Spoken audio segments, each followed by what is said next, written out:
Bapak, saudari dan saudara yang terkasih dalam kasih Tuhan kita Yesus Kristus. Hari ini kita merayakan hari Minggu Prapaskah yang kelima, dan Injil yang kita kutip hari ini diambil dari Injil Yohanes pasal 8 ayat 1 sampai dengan 11. Dosa dan pengampunan. Ibu bapak, saudari dan saudara yang terkasih dalam kasih Tuhan kita Yesus Kristus. Kisah Injil hari ini adalah kisah yang independen dan sedikit mengambang, yang tidak cocok atau tidak persis dengan Injil Yohanes. Dalam manuskrip awal Injil, kisah ini mengambang di berbagai posisi sebelum berlabuh sebagai contoh perkataan Yesus yang tepat sebelumnya. Hukum kita tidak mengizinkan kita menghakimi siapapun tanpa terlebih dahulu mendengarkannya.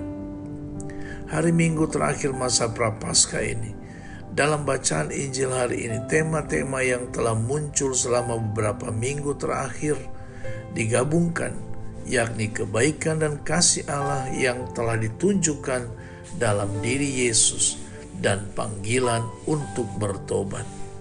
Dalam ajaran Yesus, kedua tema ini saling terkait erat sehingga tidak terpisahkan.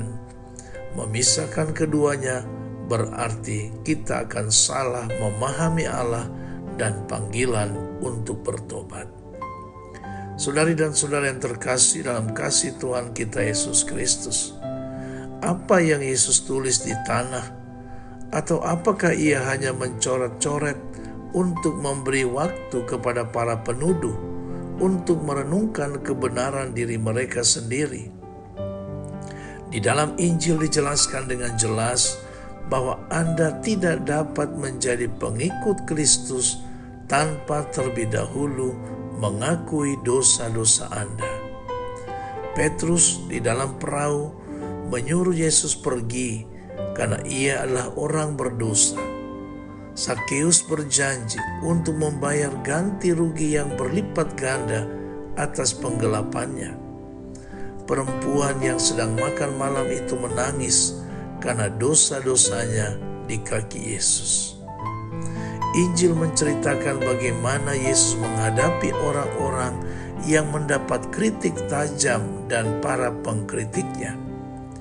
Kasih Kristus terhadap orang lemah memang besar, tetapi lebih besar lagi ialah sikap kasih-Nya yang membangun segalanya. Allah selalu memberikan kesempatan sampai terakhir. Demikian juga Kristus. Hanya bila kasih itu ditolak, Allah pun tidak bisa bergerak. Allah harus menciptakan situasi baru bagi peristiwa itu. Ibu bapak, saudari dan saudara yang terkasih dalam kasih Tuhan kita Yesus Kristus, puncaknya ditemukan dalam pertemuan antara Yesus dan pendosa itu. Sesudah semua pergi, lalu Yesus dalam kesunyian suasana bertemu secara pribadi dengan orang tersebut. Santo Agustinus melukiskan sambil mempermainkan kata-kata, memberikan komentar peristiwa ini sebagai sebuah pertemuan misericordia et misera. Yesus tidak menyalahkan orang tersebut, tetapi ia mengajaknya berbuat yang baik dengan seruan, "Pergilah dan janganlah berbuat dosa lagi mulai dari sekarang." Di sini memang betul-betul kita melihat keluhuran pengampunan Tuhan bagi orang yang bertobat. Pengampunan sejati berarti menerima orang. Juga kegagalan yang pernah dilakukan beserta kesediaan untuk melaksanakan yang baik.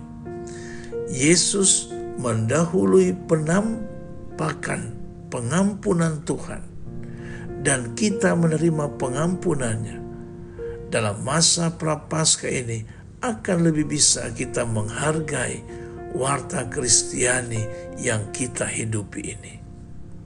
Saudari dan saudara yang terkasih dalam kasih Tuhan kita Yesus Kristus, kita pun dapat menjadi orang banyak dalam cerita tadi.